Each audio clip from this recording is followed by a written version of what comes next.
Good evening. Welcome to Beyond the Gatekeepers. I am Bishop-elect Vanessa M. Brown. I'm your moderator and host for the evening, and I am very happy to have you here.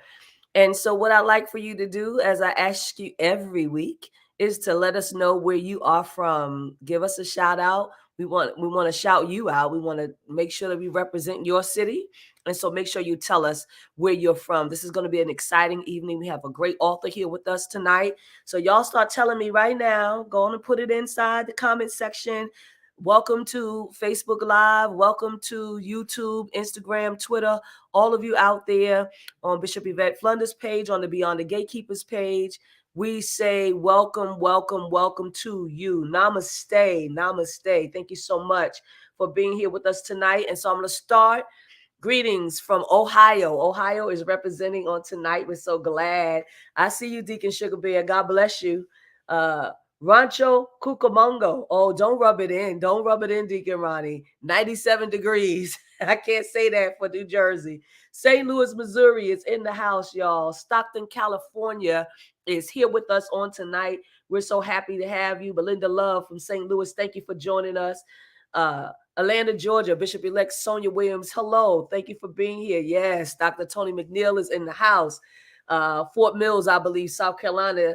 San Diego, thank you for being here. Yes, Oakland, California. West Memphis, Arkansas is in the house. Keep telling me where you're from. Do me a favor. Keep sharing the page. This is going to be a good conversation. Mexico is in the house. Yes, this is so wonderful. Keep sharing the page. Let folks know that this conversation is about to happen. Cary, North Carolina is in the house. We're so glad that you're here tonight. I see you, Renee Vickers. Brooklyn is here in the house. Queens is in the house. New York City is in the house. Chicago is in the house tonight. Y'all are representing very, very well. Come on and rep your state. I see you. Florence, South Carolina is here. Thank you for being here on tonight. I tell you, this promises to be a very good conversation. Listen, I'm going to say it like this. Call all your white friends. Call all the white brethren you know and tell them they need to listen to this conversation on tonight. I promise you that it's going to be a very, very good conversation with this very, very intelligent young man that's here with us who has written this book. I'm not going to introduce him yet. Charlotte, North Carolina is here. Jackson, Mississippi is here in the house on tonight. Welcome, welcome, Jackson, Mississippi. So glad that you're here tonight. Again, Chicago, Illinois is here. Elliot Morris, thank you for representing. And so you're sharing. We want to have a conversation together. Canada is here.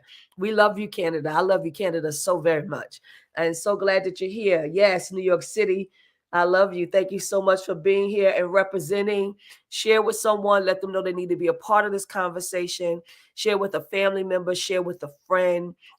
and share with someone that you might be in opposition with. They need to hear this conversation. That's the only way that we're going to move forward together. Okay? I see your faces. I see you here on tonight. I want you to share for wherever you are. I shared it with my school alma mater, New York Theological Seminary. Yeah, the Bronx is here. Bless you, James Patterson. I'm glad you're here. Everybody is here from New York City, just representing, yes, Mount Vernon, money earning. That's what we say, money earning. Mount Vernon is here. Columbus, Ohio is here. It's so great that you are all entering the room now. We want to give people opportunity to get on. This is so very, very, very important. Yes, yes, yes. Yes, yes. Somebody said, Bishop Vanessa, young gens and millennials are tuned and listening to you. You have our eyes and ears. Thank you. Go, Diego. Go. We appreciate you, young gens and millennials that's in the house tonight. You're representing. We are so happy that you are here with us. This is wonderful. They are from Mexico. Okay? Mexico. That's what they say. We are glad about it tonight. This is going to be a great conversation. I think that everybody wants to have it, right? And so we've got just the right person. And let me just go on and introduce this young man to you on tonight.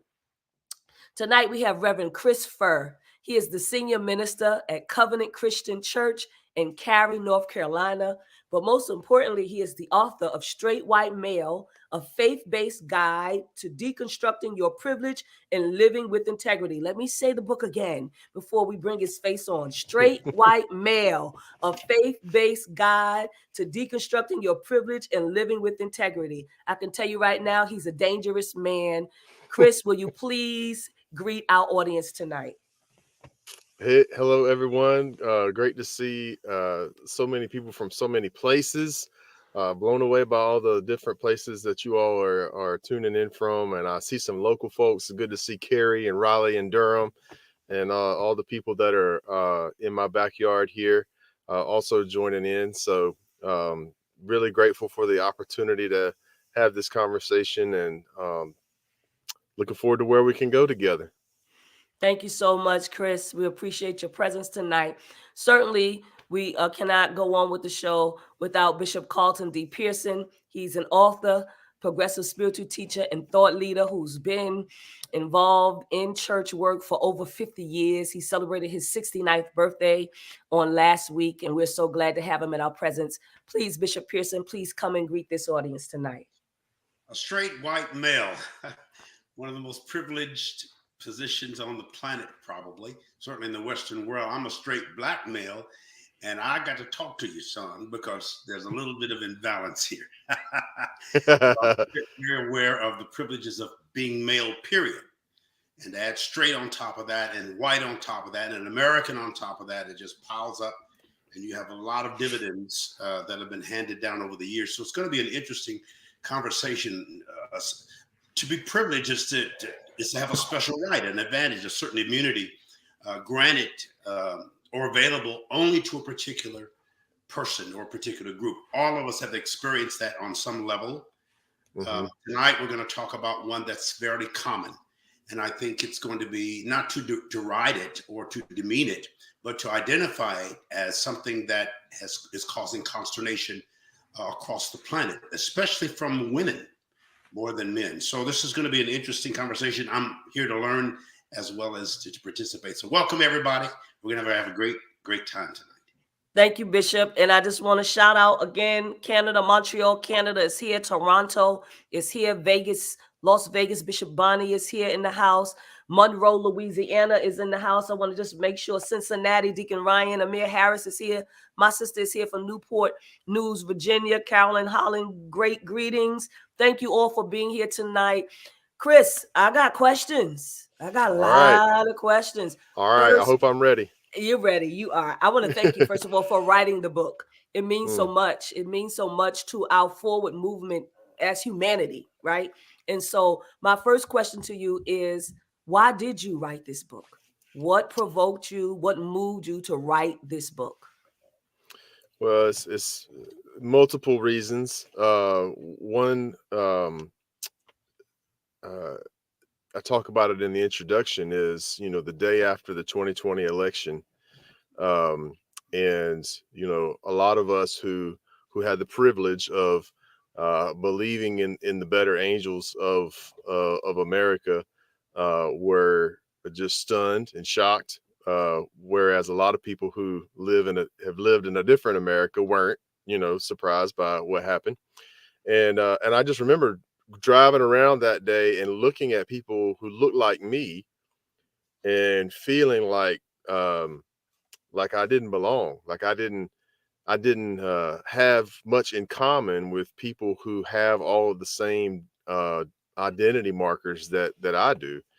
And so I felt like the person that's inside this body is different from what this body represents out in the world. And so trying to come to terms with that and realizing the reality of that no matter how I perceive myself, there are others around me who are going to perceive me a certain way just because of how I show up in the world. And that's reality, and I have to deal with that. And I needed to explore that. So that's one reason why I wanted to explore these different identities. The other one was a lot of the conversations that I was having with people like me, people in ministry or people in more progressive circles who uh, want to learn, want to be justice minded, want to do the right thing, say the right thing, be part of the right thing, and they're doing all of that learning, but then behind closed doors, sort of wondering, where do we fit?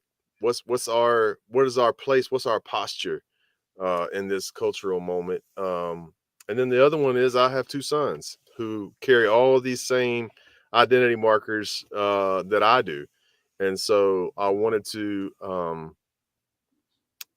be able to offer something that might make the world a little different for them in the way that they grow up.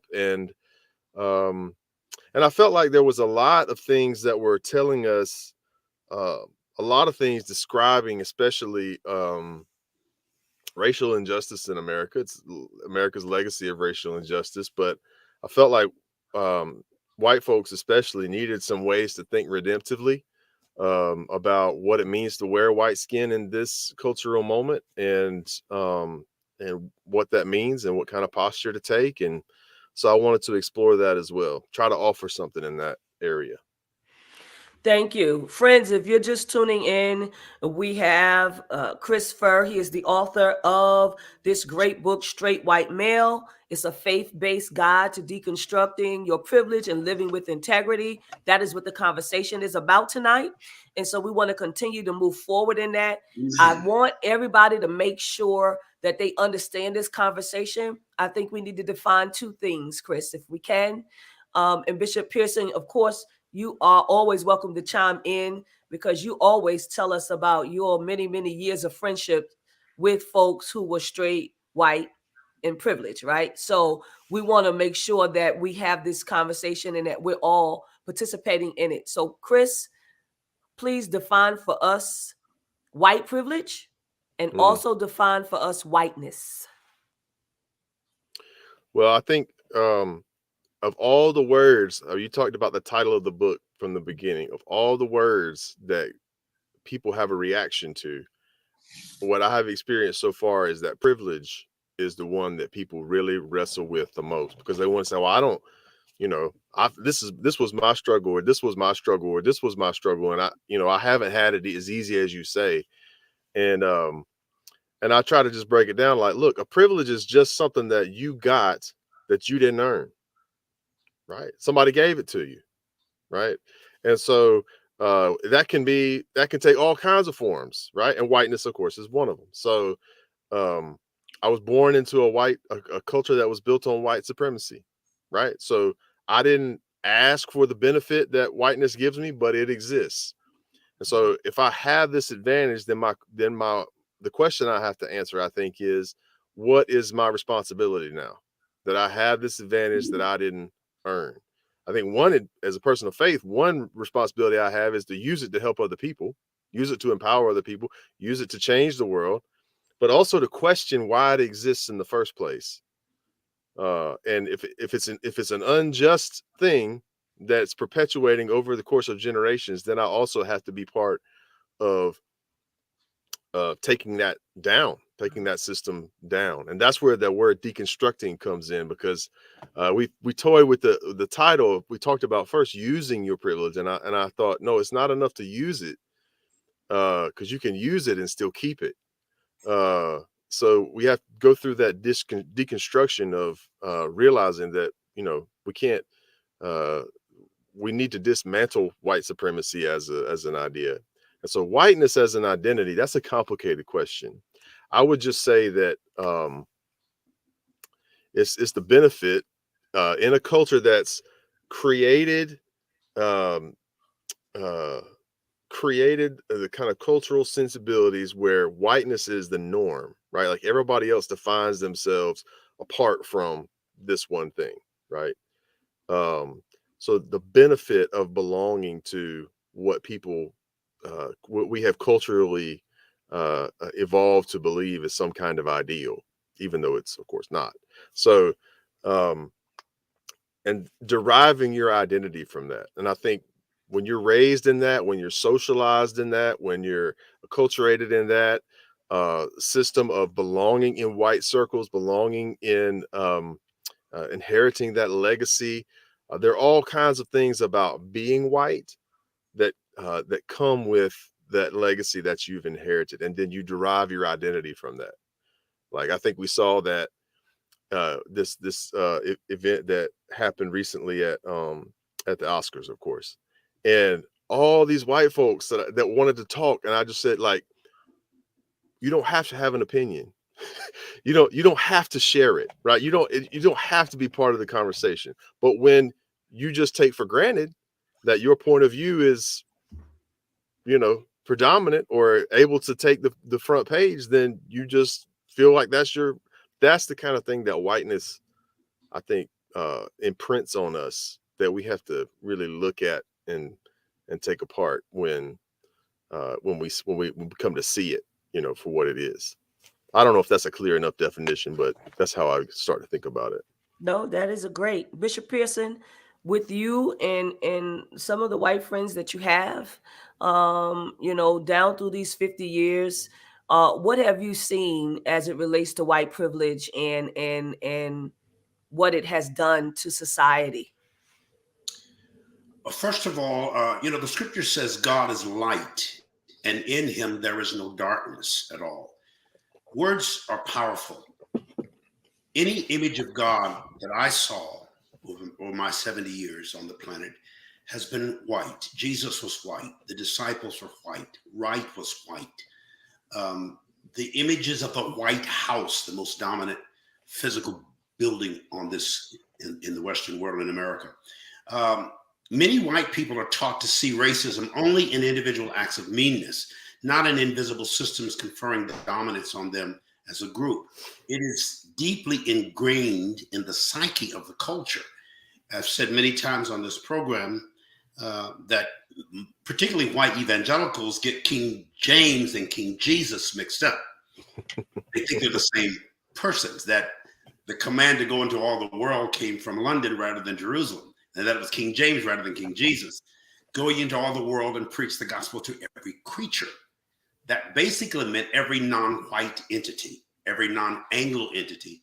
Nobody actually said that, but because the Brits and the Europeans were the colonialists and the imperialists that evangelized the world. 1611, going into all the world and preach the gospel to every creature. 1619 or 18 or 19, the first slaves arrived on American shores officially. So we're dealing with at least 400 years of entrenched indoctrinations about the privilege of a white God, a white Bible, a white Jesus, a white Savior. So it's going to take a long time.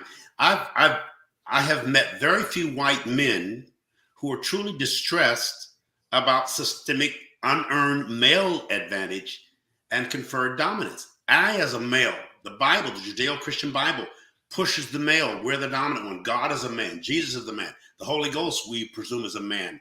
Moses, Noah, the Bible is full of male dominance and white male dominance, not just white Jewish male, white male dominance. And so we have to dig through all of that and deconstruct, as Brother Furr says, this posture of dominance. And it's going to take some time to do it. And I'm glad that white people will recognize it in a way that we, people of color, always have, but dare not speak of it. We're freer now to talk about this, and especially straight white males, which have dominated Congress, Washington, mayors, sheriffs, school teachers, principals, anybody with authority was a straight white male in the Western world, not just in America, but particularly in the Western world. So we have to undo a lot to get to the bottom of where this thing started. Chris, you were smart enough, and I want to say it like that, to not write this book all on your own. You had essays, and you had essays from contributing writers like Bishop William J. Barber. You had essays from Melissa Flora Bixler, who is queer, non-binary. Bishop Barber, straight black man. Melissa is a white woman who is, you know, I believe she's a pastor. Is that right? That's right. Yep. And then you have non-binary Latinx Robin Henderson Espinosa, and we know Robin. And they offer insights on types and combinations of privilege. Tell me why you included them. What made you think of that? Well, I mean, it would be the most white guy thing ever to write a book like this and just believe that my words were the only words that anybody needed. And so I knew that there had to be other voices. And what I really wanted was when I went to all those contributors, I said, look, you know, I'm going to send you what I write. I want you to write your piece. But I also, if you feel that I'm out of step, missteps, got something wrong, you know, I want you to feel free to push back against me. And I want to publish that because so much of these conversations is that, you know, we're going to make mistakes. When I say we, I mean straight white men. We're going to make mistakes. We're going to speak out of turn. We're going to do things that to do and say things that what we shouldn't. And if you can't receive correction, then there's no possibility for growth and trust in our relationships, and there's no possibility for you to grow spiritually and emotionally, intellectually, all of those things. So it's okay for you to hear another voice that pushes back against your worldview. You will live. If somebody tells you you're wrong and you realize you're wrong, that's okay. Actually, that's pretty much a centerpiece of our faith as Christians, is to realize that we have to confess and then repent. So I wanted to model that and try to show that it's okay. You know, it's okay to wade into these waters and realize that, I mean, I'm sure if folks will read the book, there'll be things that I don't get right, or that you don't agree with, or you think is incomplete, and that's okay. I realized it wasn't going to be this perfect thing. I just wanted to wade into the water and hope that it helped advance the conversation a little bit. To be clear, because we do have the question, I mean, I think I know the answer, but I prefer that you answer it. Who did you write this book for? Well, so I wrote it for people who were for 4 straight white men first, who were looking at the world around them and realizing I see problems. I see systemic racism on display. I've seen the videos. I've seen the cell phone cameras. I've seen, you know, these things, and I realize what's happening right now, what has been and what is now. What does this mean for me?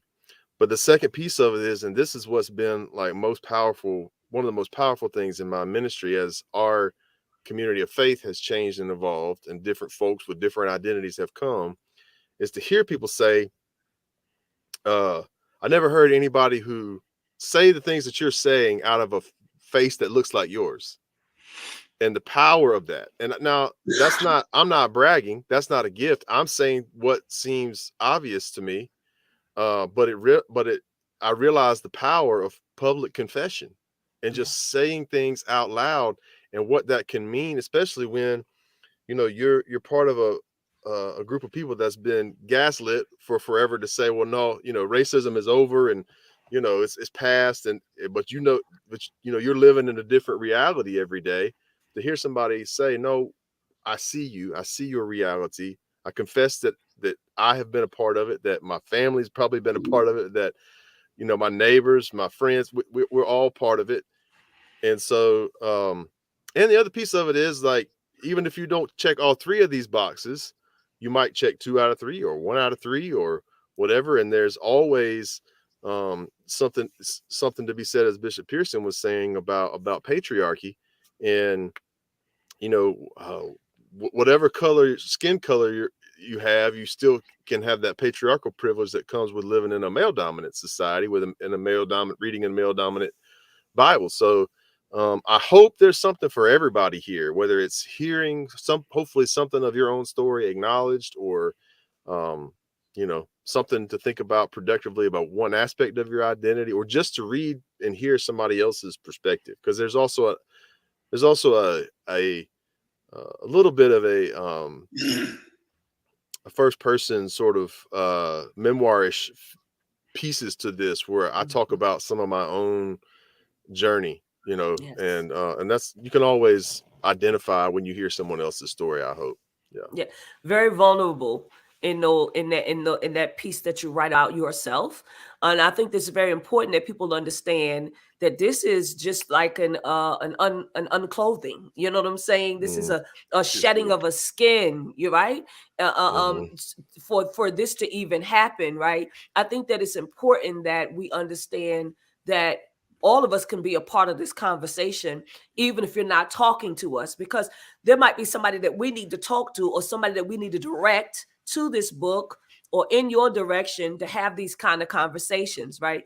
I think that that's very important. I want to ask you, what can white men do to counteract white privilege and to transform the systems that perpetuate it? What can white men do? Write a book first. Well, see, it's already started. That's the first answer, right? And have these kind of conversations. So yeah. Well, I actually, so the way the book is set up into 3.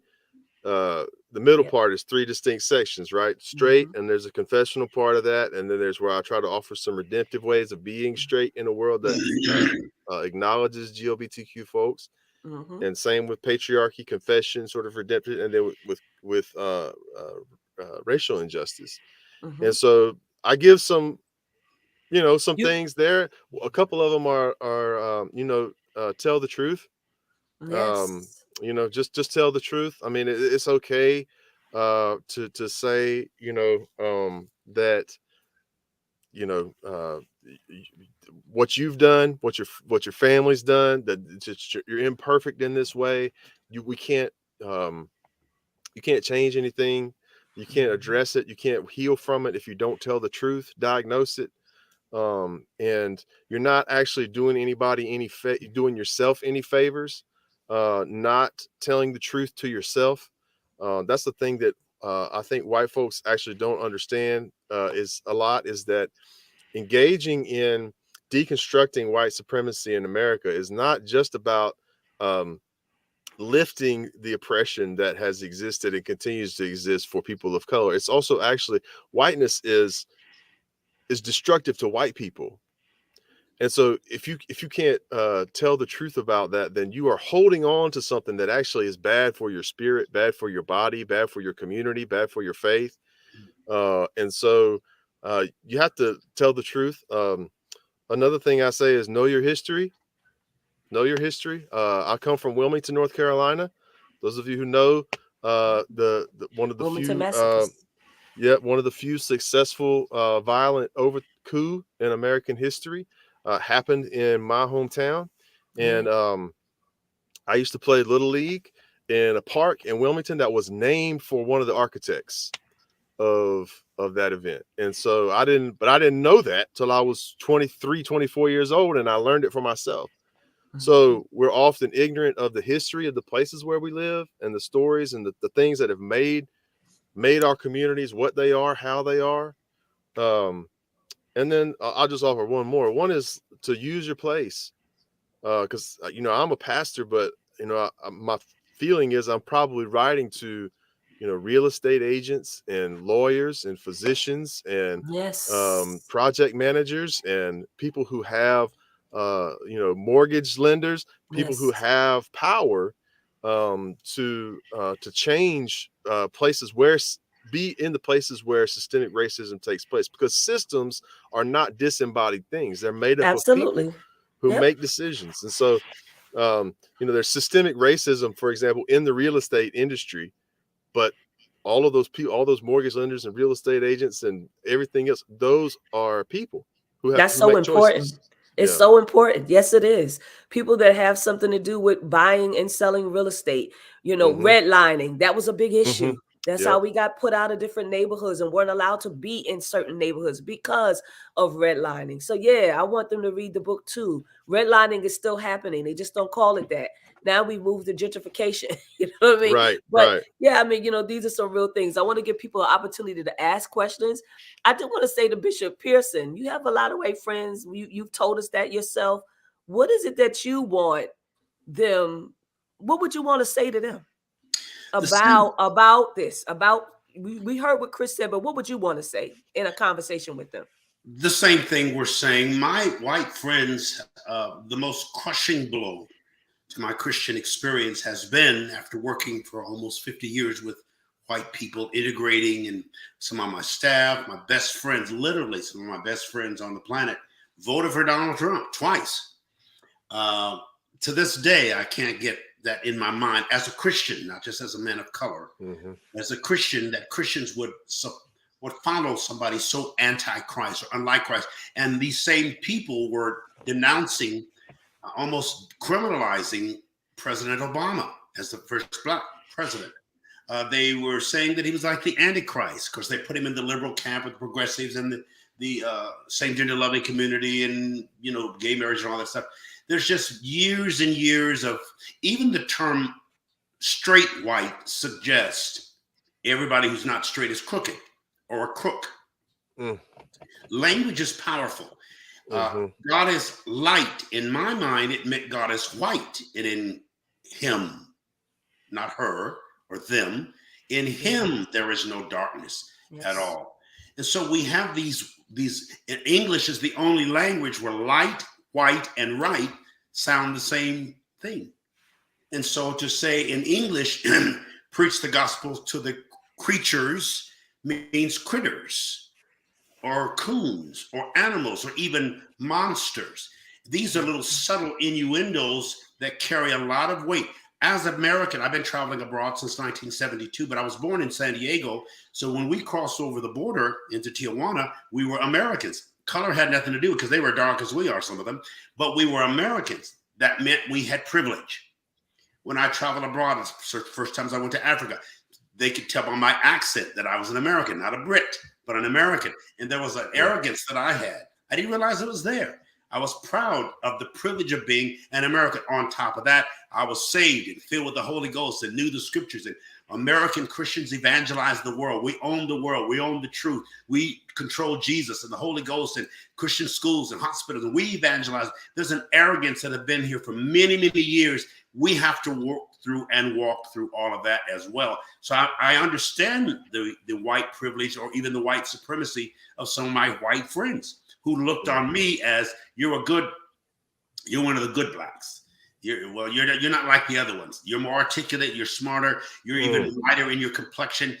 We like you. We like your attitude. I heard all that stuff for years, and I danced around it and tried to work through it till I could get to a place where when I spoke out against it, I wouldn't shut all the doors that were open to me for me and other people of color over the years. It's been a very delicate balance and continues to be.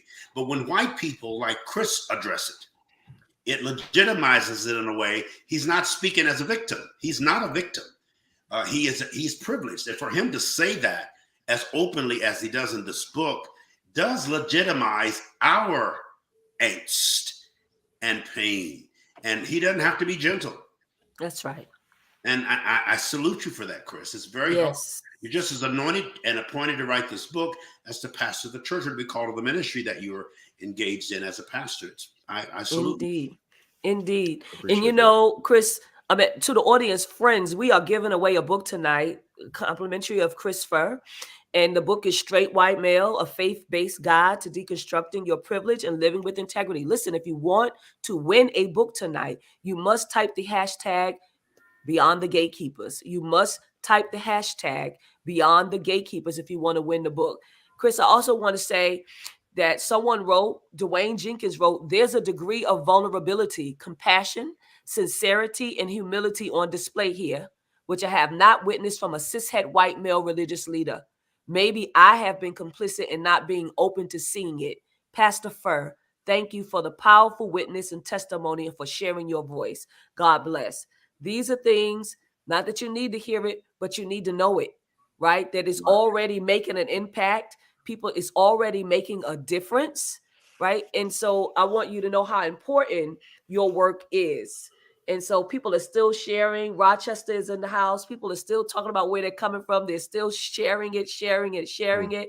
Again, if you're going to win the book, you're going to put hashtag Beyond the Gatekeepers.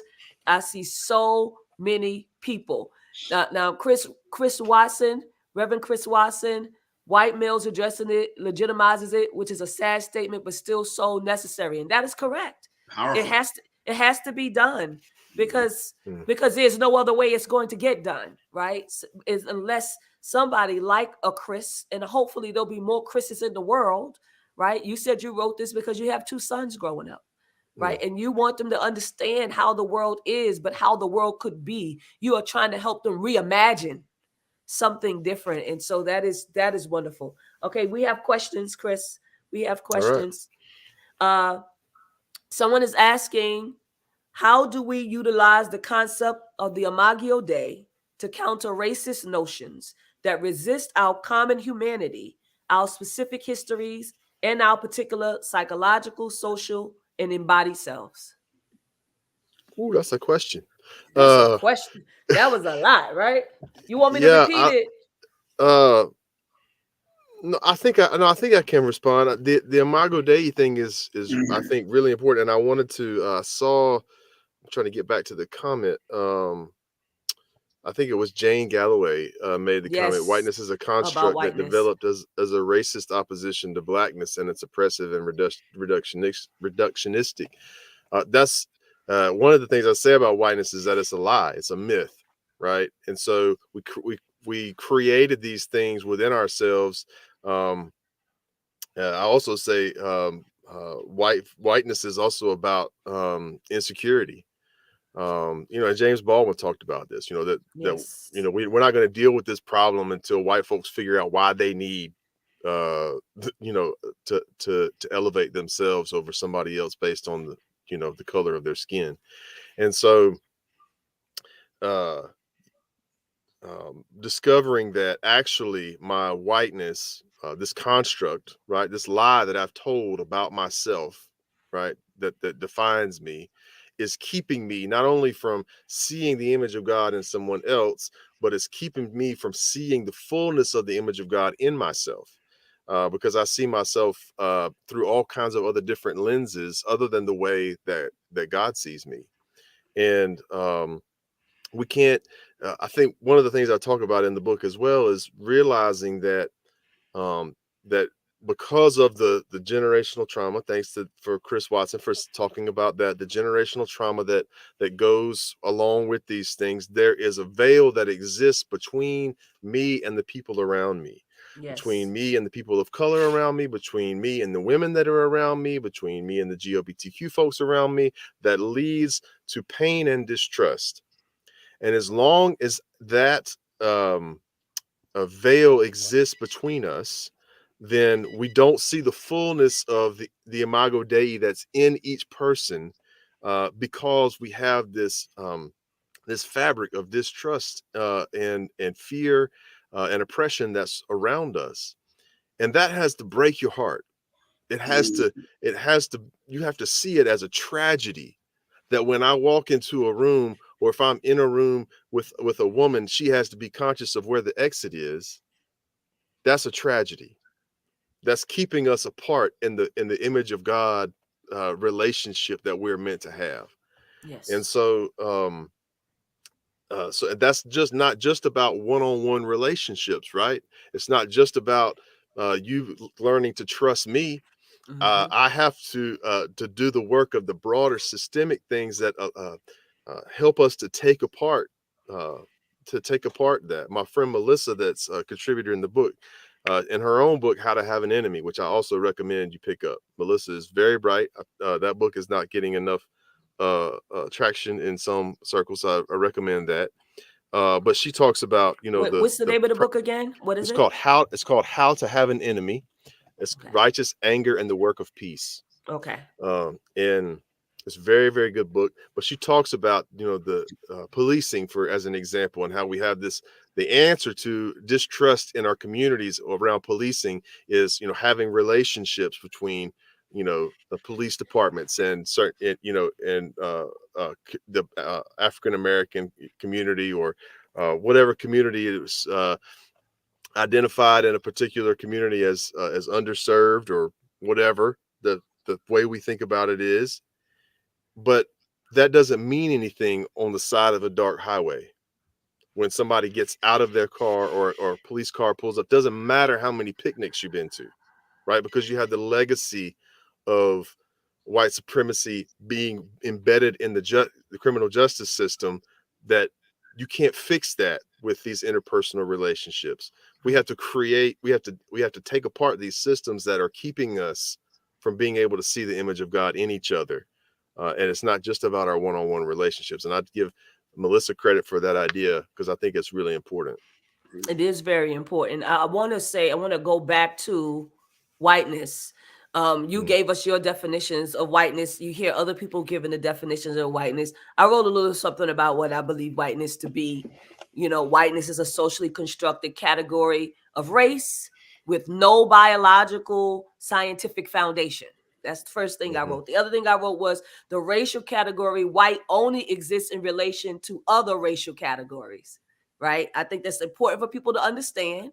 I think the other piece that I wrote was the racial category white was created by white power holders, to codify the superiority of white people over others. And then I wrote the definition of white has changed over time and has been and continues to be determined by the people in power. I think that this is also important to where your book is going, the direction, because everything is about perception. It's also about one's lived reality. And if I've been living in a world where whiteness has been the dominant thing, then I'm going to behave as such, which will bring me to do something like what happened in Charlottesville, right? Which will bring us to what happened. Let's bring it even closer to what happened at the White House when they tried to take over the White House, right? Because I believe that my whiteness is superior. And so what you are doing with your book is you are trying to teach fellow brothers and sisters in your community what needs to be done, right? And I think that is important that we hear. So if you have someone that needs this conversation tonight, I'm talking to you. Please share this conversation, even if they're not on right now. They don't have to be on right now. Maybe they're too afraid to be on right now. Put it in their inbox. Come on, we know how to DM somebody. DM this thing, copy and paste it, put it in their DMs so they can know, say, listen, there was a conversation, maybe we should sit around and we could talk about it at a later time. Maybe we should buy the book so that we can figure out how we can deconstruct all of this stuff, right? And then you go on to say, and live with integrity. You don't just say we just gonna go on, but we're gonna go on and we're gonna do something with what we're going on with. We're gonna live with integrity. Yeah. Tell me why you said that. Well, for me, it's about living into my discipleship, right? Living with integrity in my discipleship, which means constantly being about the work of taking the teachings of Jesus, the message of Jesus, the community that Jesus draws to himself, the truth that Jesus speaks, and having that be the template for my life. And so that means that I have to find ways for my own life to fit into that. And I also have to realize where there are things in my life that are not in keeping with that. And so, you know, I just want to be faithful. That's it. You know, I just want to be faithful and to be somewhat humble in that process. You know, of realizing that I'm on a journey, that I'm learning, and what you know, when we look at the community of Jesus, is something I've been thinking about a lot lately. We talk about how Jesus often expands the boundaries, expands the margins, brings in people who have been marginalized in their communities, but he doesn't just expand the boundary just wide enough for them to stay on the margin. He brings them to the center of the community, right? They're the central, these are the people who make up the followers of Jesus, or the people who were once outcast by the systems and structures of power in the world in which they lived. So so that means that for me to belong to something that looks like the community of Christ, I have to realize that I've been in the center. My kind of people have been in the center. I need to get out of the way and belong to the kind of community that Jesus draws to himself, that puts people who have been marginalized in the center and let them become the teachers of what it means to embody, you know, the journey of liberation that God offers us, you know. Yes, yes. Bishop Pearson? Racism, in my opinion, is a form of mental illness, and all of us suffer from aspects of it. Arrogance is having or revealing an exaggerated sense of one's own importance or one's own abilities. All of us wrestle with that as well. For me to understand white privilege, or the concept ingrained in the psyche of white people, is to acknowledge areas of my own life where I feel privileged, and there are plenty. Even within the African American community, before I was so exposed to non-Black people, there were certain elements of it that the more educated Blacks, or the people who lived, quote unquote, in the white area, the school teachers or Christians, or we as Holy Ghost filled, tongue talking, Bible toting, you know, devil thumping Christian, we had an arrogance and an elitism about ourselves. This doesn't forgive or justify the arrogance of other people, particularly white privilege, but it helps me understand that it's so deeply ingrained. They just don't see it. We're dealing with hundreds of white people don't even know their history. They're not as smart as we think they are, especially in this part here in Oklahoma. You got some of the sweetest backwoods white folks on the planet. I mean, this is a red state, and Jesus is everything. And all you have to do is mention anti-abortion or anti-gay or Trump in this city, in this state, and you can win an election. If you hint that you're a believer, or you're calling cards, sure. Yeah. So these are habits and hobbies of the American culture. So in dealing with, because white people are just not they're just gonna say, I'm not a supremacist. Some of my best friends are white, are Black, and they mean that. I know white people who are married to ethnic people who are still arrogant and racist. They're married to Asians and Hispanics and Native Americans. So it's really systemic in all of us. So we need to, when I'm addressing white privilege or its worrisome aspects, I have to look at myself and understand that I've got to sort through some shift, SHIFT, as well as white people. And all of us listening tonight, white people are not going to get it if we just pile on them. But when white people gently but forcefully and directly draw attention to it, it does open up at least the conversation. I'm very hurt, but I also understand my white friends whom I know these people love me. I know they love God, but they still support racist policies, racist politicians, racist police officers, racist presidents and precedents. So we have a lot of work to do, but we're making, I think, remarkable headway. First of all, that white people are acknowledging it. This brother, Chris, sounds, whatever this means, he sounds Black when he talks. He has his dialect. If I didn't know he was white, I would assume he might be Black. There's something, sounds like he's from Louisiana or something. Well, that, for some reason, and this may sound prejudicial, I respect him more because he sounds like a Black man. Whatever that is. I've been told I sound too white. It's very offensive to me, but I have to understand what they're meaning when they say that. So we I all, just, as long as there's yeah, races, there's going to be racism.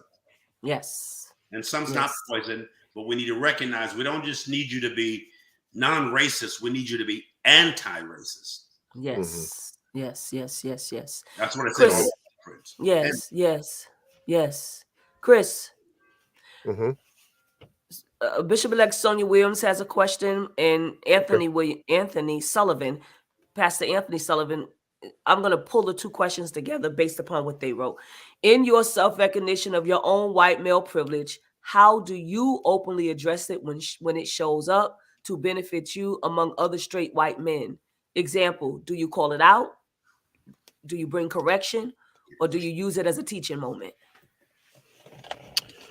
Or do you, Um, and let me add this, or do you call it in? Because we always talk about calling people out, but sometimes we got to call people in. So, good. yeah. Um,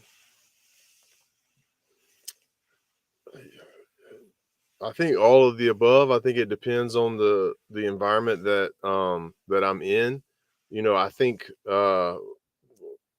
for me, it's fairly easy to surround yourself with people who manage to avoid like openly racist dialogue, right? Like, I mean, I managed to, just not have close relationships with people who talk like that, think like that, whatever. I'm blessed that I come from a family because I know many, many, many people in my own church, and they have familial relationships with whom it's painful because they go back and they hear things that aren't in keeping with who they are, and that's painful. So I'm fortunate in that way that I don't, you know. So for me, it's about trying to help people think, especially in a mostly progressive church, you know, to think that, just because you don't forward a racist email or don't tell a racist joke and you watch MSNBC and you whatever, read whatever books, that's it. That you just, as long as you can like cleanse your mind of prejudicial thoughts. No, this is embodied. We have to, as somebody said earlier, talking about the way that our bodies have changed, how much trauma we hold in our bodies because of the legacy of white supremacy. That's not something that you can talk yourself out of. Your rational mind doesn't talk yourself out of. So um, trying to think about how we carry our bodies. And then also in my work, trying to learn from and discern with others and be in community with others. In our community in Cary, we have our church has sort of a covenant relationship with two other churches, Good Shepherd United Church of Christ and Cary First Christian Church, which is a historically African American congregation in our community. And we find ways to serve together, to be in relationship together, but then we also um, hold one another accountable, and that's important to do the kind of work that's not lip service, that really leans into telling some of the hard truths around that. So um, I think all of the above, and I recognizing also that um, because somebody else has said it's the water we swim in, right? Like a fish doesn't know it's in water, right? So I can be in a conversation that's loaded, with uh, white supremacist overtones and not even know that I'm swimming in it, right? And so constantly I'm always learning, or always looking, always listening, um, and trying to uh, help others think through it, realizing that it's imperfect, right? I'm going to make mistakes. I'm going to have blind spots. That's just part of it. That's the legacy of whiteness, right? Just tell the truth, right? I'm going to have blind spots. There's things I'm not going to see, but it's okay. It's okay for me allow somebody else to point that out and learn from it, learn to see, with clarity. So, I don't know if that answers the question, but it just depends on the situation, I guess. no, that's good. That's good. We have two more questions here. One from Reverend Chris Watson.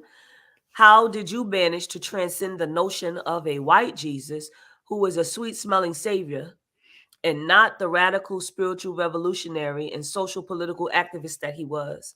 Our churches generally do not teach the radical and true teachings of Jesus. How did you get away from that bad theology and teaching? Um, Bishop William Barber. Uh, so my Good relation, answer. Good answer.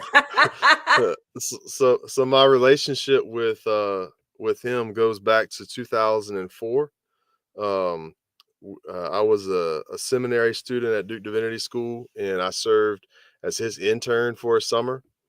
And the very first day on the job, so to speak, he told me to meet him at the church at 7:30 in the morning.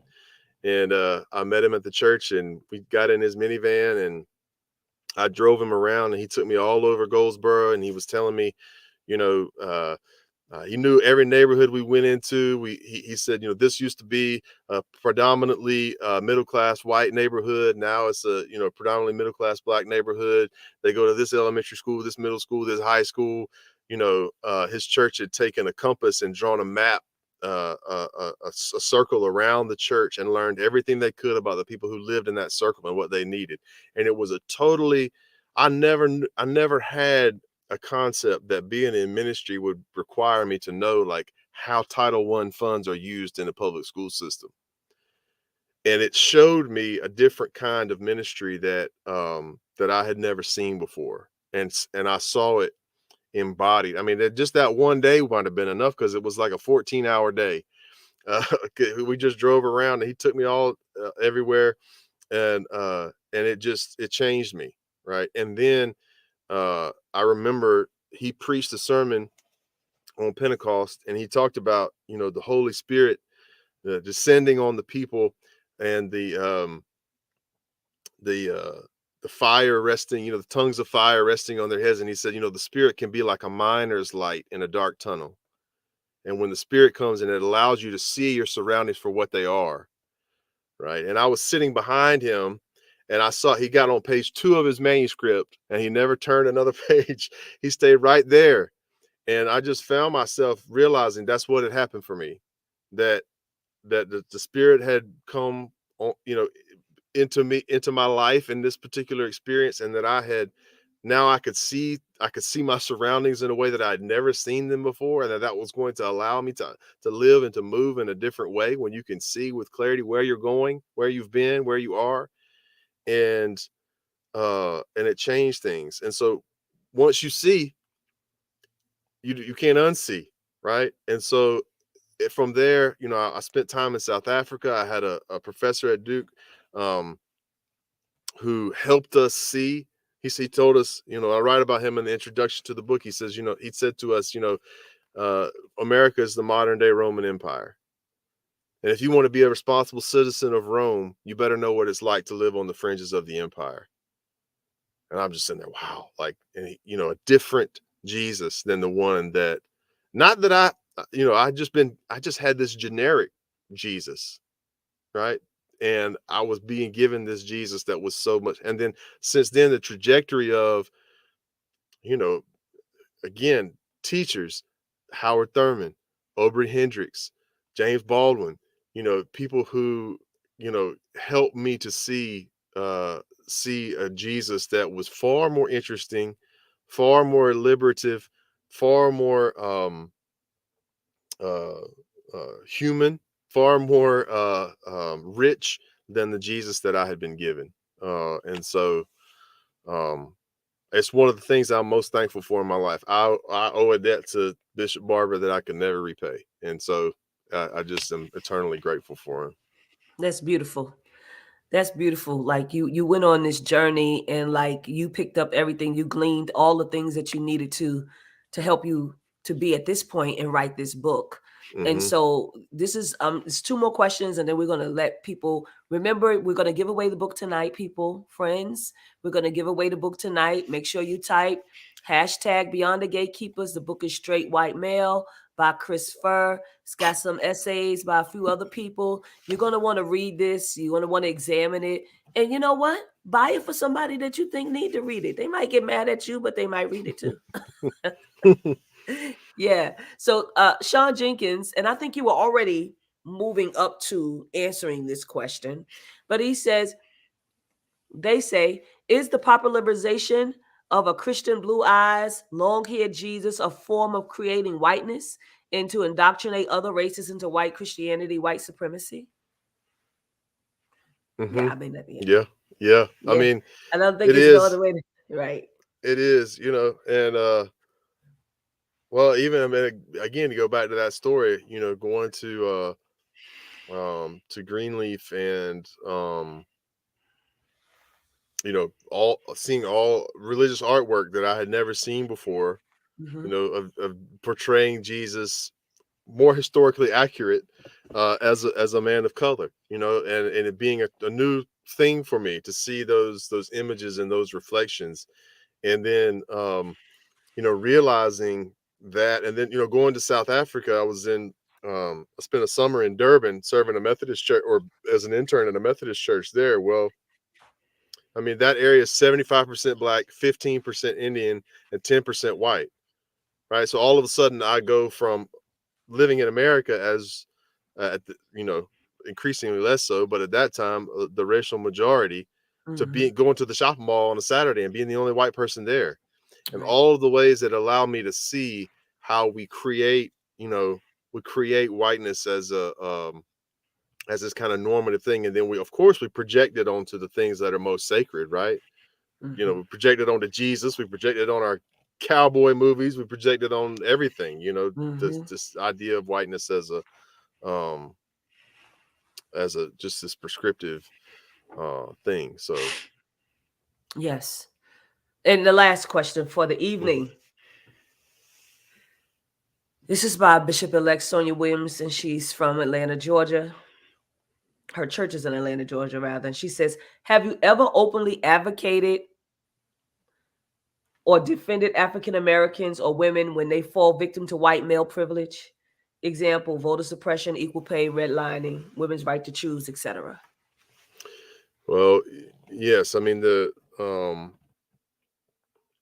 work of the Poor People's Campaign, for example, as one that recognizes the disparities and is working to address those disparities, um, in all of those different ways. We have in our area, we have One Wake, which is our Industrial Areas Foundation organization. It's a collection of clergy and nonprofit leaders who are addressing issues, or actually, it's about building power, building relational power in our communities, so that we can address the systems that are taking place. One of the things that's happening um, in my community is a lot of development and almost the disappearance of affordable housing. And what we know is that that displaces people. It's displacing people who have been in Cary for decades. African American families that were part of the fabric of Cary, that have been in Cary, that have lived in downtown Cary for forever, and now the property taxes are so high that they're at risk of being displaced. And so we're trying to advocate, we're holding our town council accountable. What are we doing to create spaces for affordable housing? What are we doing to create property tax relief for these families? And so that's where I find it to be, on the local level, on that nitty gritty local level. Where can we address these things in our areas? And so I try to just show up where there is movement, and where there is folks that I can join alongside who are advocating for these things. And I don't remember um, the list there, but there are a lot of ways where the people that were described in that are the people who are at risk, right now in our community, whether it's access to healthcare or access to affordable housing. And we have $1 billion development that's going up a few miles from my house, and it's making all of my property taxes going way up. I mean, my property value is going way up. I am getting richer, right? So what's my responsibility in my community, to show up at a town council meeting and say, no, we need to build these habitat homes. No, we need a 65 unit apartment complex for people who can afford to live in Cary. We can't have people, working at our hotels and our restaurants and our retail stores and all of these places that we're building who can't afford to live where they work. So it's a problem. It's a problem in Raleigh. Wake County is booming. And I know our neighbors in Raleigh are striving for that. Melissa is among those. Jamon Taylor, there's some other leaders that are emerging in this thing. And I'm just trying to show up, be alongside them, and use my voice, use my position, whatever that might be, to try to affect that change. And all of these things, it's public policy and ministry, right there together. So absolutely. And you're doing a wonderful job at that. I'm going to let Bishop Pearson have the last word, but I certainly do want to thank you. And I want to say, a lot of people that I know that I might be listening even right now, you're doing anti-racist work. I think it's wonderful that you're doing anti-racist work. You should be doing it alongside this book. And what you should do is invite Chris Furr to come and talk to some of the people like Bishop Pearson said, because although it's sad that you'd have to bring in a white man to tell them about themselves, it's the way it's a way to move the conversation forward so that you don't feel like you're screaming into a void. Okay, let this man come and walk alongside you and help you in your work. Purchase the book. We're going to give away the book tonight. Bishop Pearson, please have the last word. Chris, thank you so much. Thank you. Appreciate it. Visit some Sundays. Say it again, Bishop. Say it again. I said, let's mention the name of Pastor Furr's church again, and where it's located. So if people want to visit, I'm sure there've been many people interested in his message and ministry. They want to go by there some Sundays or drive into it. That's right. Chris, what's the name of your church, and tell them where it's located? It's located in Cary, North Carolina, sort of in the middle of Cary. It's called Covenant Christian Church, Disciples of Christ. You can find us no matter where you are. You can find us online. We are streaming. You can find us on our Facebook page, Covenant Christian Church, Disciples of Christ in Cary. And we're Facebook Live every Sunday from there. And of course, happy to have you. If you're local, we'd love to have you come and join us. And I see some folks asking for contact information. Can I put my email in the chat here? I don't know the technology, sure, but I'll try to do that. Absolutely. Yeah. If you want to, absolutely. I would close by saying I've noticed a pattern running through the matrix of white privilege, a pattern of assumptions that were passed on to them as white people. I see various patterns in various groups that are similar to that. Let's look at our history. What do you believe? Why do you believe it? How do those beliefs add to or subtract from the quality of your life? I've yet, as I said earlier, I have met very few men who are truly distressed about systemic, unearned male advantage and conferred dominance over women and over the culture. The best way to address other people's faults is to take a good look and see, do you have those similar patterns in your own life? That's the beginning. Am I arrogant in any area of my life? Do I look down on any particular people group, race, gender, sexual identity, education status, economic? Do I have I prejudged anybody or prejudged myself as being superior to anybody? We all need to take a good look at ourselves and heal as a culture, heal and evolve as a species. This book is one of several that are coming out by people who are identifying their own prejudices. Sometimes we as people of color need to do that, or quote unquote straight people, or even gay people need to identify the areas of our own souls and psyche that are derisive and we didn't know it was there. We need to all not just look at the beam in our other friend's eyes, as Jesus said, but the stone, or however he said that, in our own eyes. I'm guilty of that, and I'm repenting and rethinking it all, and I think we should all do that and get healed together.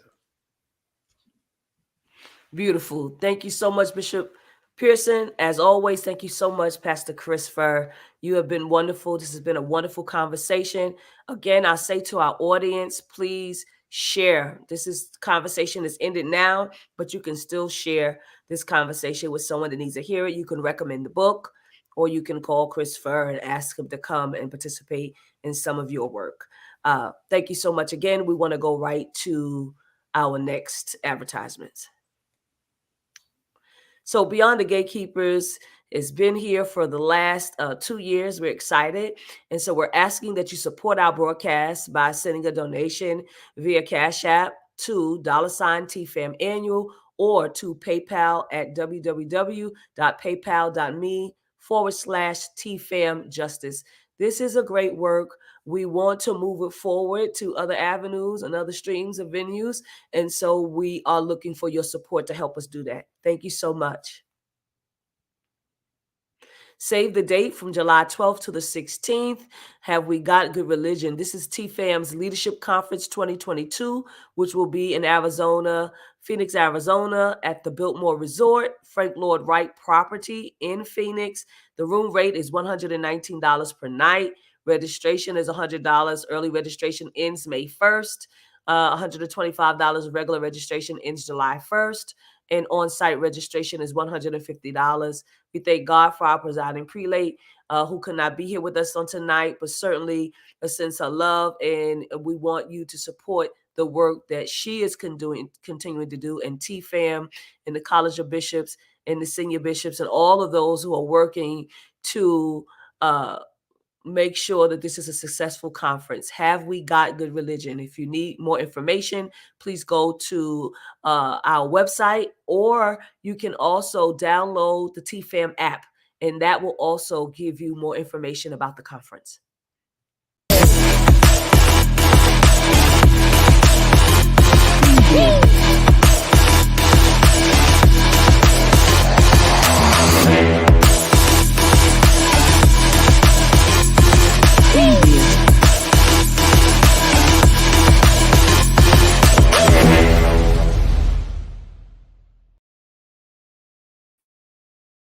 Thank you, Dominic. Bullet in Flight Radio. We appreciate it. Antonio Matier, Lifestyle Realtors, says donate to your church. Give to your church while accomplishing your goal of home ownership. And he is saying Lifestyle Global Properties will donate 10% of the commission earned from your real estate transaction to your choice of City of Refuge or the Fellowship of Affirming Ministries in your name when you utilize their brokerage to purchase or sell a property, residential or commercial, in California or Georgia. Please look up Lifestyle Properties. The proprietor is Antonio Matier. Thank you so much, Antonio, for your support. TNT Tuesdays, Tuesday Night Talks, RIM Virtual Experience, RIM Fellowship United Church of Christ, where their senior pastor is Bishop-elect Sonia E. Williams. Every Tuesday, they are inviting you to join them at 7:30 p.m. Eastern Standard Time for everyday, real, relevant, Bible-led conversations. Please, if you need more information, go to their website, www.rimatlanta.org. Nubian Flunder, LAC, and founder of the Healing Place Apothecary. The Healing Place Apothecary. She is the daughter of our presiding bishop. She has her own business. And so we want you to go to our website, www.thp, which stands for the healingplaceapothecary.com, and you will find a plethora of skin products that will help you move forward. Thank you so much. We have Sky Michelle's Teas and Things, where a kid is the boss. Go to www.skymichelle.com. She is the kid boss. She has T-shirts and mugs and all kind of things. She can customize the stuff for you. You can follow her on her Facebook page or her Instagram page at I Am Sky Michelle. She has a collection of T-shirts, dope black T-shirts. Some of you have purchased them. We appreciate it. Faith T-shirts, Y. Flunder motivational quotes, Kara motivational quotes. Again, she also has rhinestone T-shirts. So please support this little lady, this young little girl. She is brilliant, and she has great thoughts, and we want to let her know that we love her and we support her business. She's 8 years old.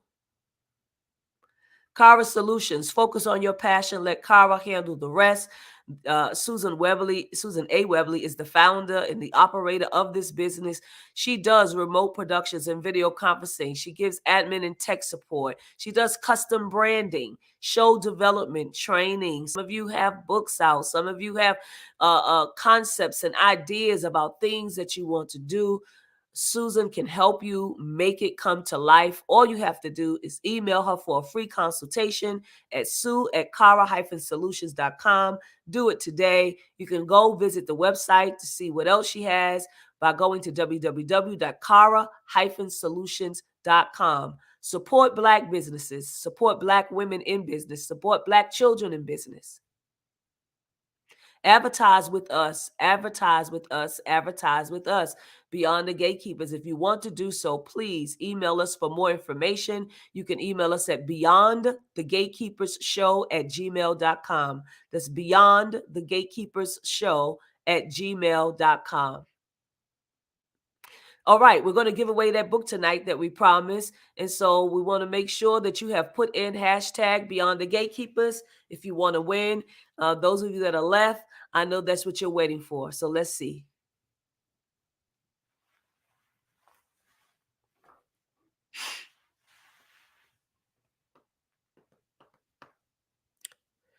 Our winner tonight is John Malcolmson. John Malcolmson. John, if you are with us tonight, please go to the Beyond the Gatekeepers page, direct message us, go to our inbox, put your name and full address so that we can make sure that that book gets mailed out to you. Thank you for your support. Again, John Malcolmson is our winner for tonight. And we are asking that you please, please, please go to our Beyond the Gatekeepers page, to the inbox section, and make sure that you type in your name and full address. We want to thank you for tonight. It's been a wonderful conversation. You've been wonderful. Facebook Live, YouTube, Instagram, Twitter. We love you. We thank you for your support. And by the grace of God, we will see you next week. Thank you for your support. God bless.